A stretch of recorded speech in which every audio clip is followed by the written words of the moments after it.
안녕하세요. 미국에 살고 있는 제니퍼입니다. 미국 교포가 짧게 요약해서 전해드리는 미국 정치 경제 이야기입니다. 미국 의회는 이번 달 말, 즉 오늘 9월 30일 토요일까지 내년 2024년 회계연도 예산안을 처리해야 하는데 지금으로서는 예산안이 의회를 통과하지 못할 것 같습니다. 그래서 이른바 셧다운 우려가 확산하고 있는데요. 오늘은 미국 정부 셧다운에 대해서 알아보겠습니다. 미국의 헌법에 따르면 행정부는 국회를 통과한 세출 법안에 따라 예산을 사용할 수 있게 되어 있는데요. 셧다운이 시작되면 예산을 집행할 수가 없으므로 미국 행정부는 일시적 업무 정지 상태에 빠집니다. 이 기간 동안 미국 행정부 소속 공무원들 대부분은 무급 휴가 상태에 빠지게 됩니다. 채 며칠도 남지 않았는데요.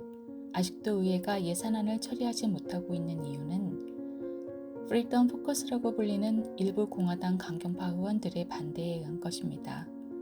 이들은 정부의 방만 운영을 이유로 예산안 대폭 삭감을 요구하며 버티고 있습니다. 공화당 케빈 메카시 하원의장은 대규모 예산 삭감안을 처리하겠다는 입장이지만 민주당의 다수인 상원에서 부결이 예상됩니다. 메카시 하원의장도 셧다운만큼은 막아야 한다며 임시 예산안을 추진하고 있지만 강경파들의 비협조로 이마저도 불투명한 상황입니다. 예산 계속 결의안이 10월 1일까지 상원, 하원 모두를 통과하지 못하면 10월 1일 0시 미국 동부 시간 기준으로부터 연방 공무원 중 수십만 명이 무급 휴가로 들어갑니다. 하지만 국방, 교통안전, 우체국 등 핵심 부서는 예산이 없어도 공무원들에게 강제 근무 명령을 내릴 수 있고 공무원은 셧다운 기간에 받지 못한 급여에 한해서 셧다운이 끝나면 받을 수 있지만 정부와 거래하는 개혁회사들은 이런 보장도 없습니다. 세출법안, 예산 계속 결의안, 그 어느 것도 상하원에 통과가 되지 않는다면 필수 인원을 제외하고 정부 업무와 관련된 노동자 80만 명이 강제로 무급 휴가에 들어가게 됩니다.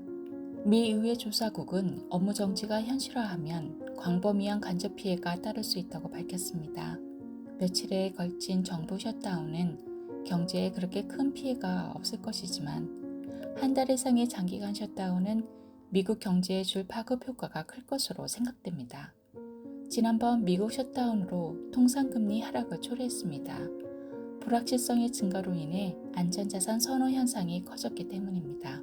이번 셧다운 시 경제 전반에 미칠 악영향으로 의회 조사국은 매주 0.15포인트 경제 성장률 하락이 있으며 고용지표가 제때 나오지 않으면 금융시장 및 연방준비제도도 현 상황을 분석할 수 없게 됩니다.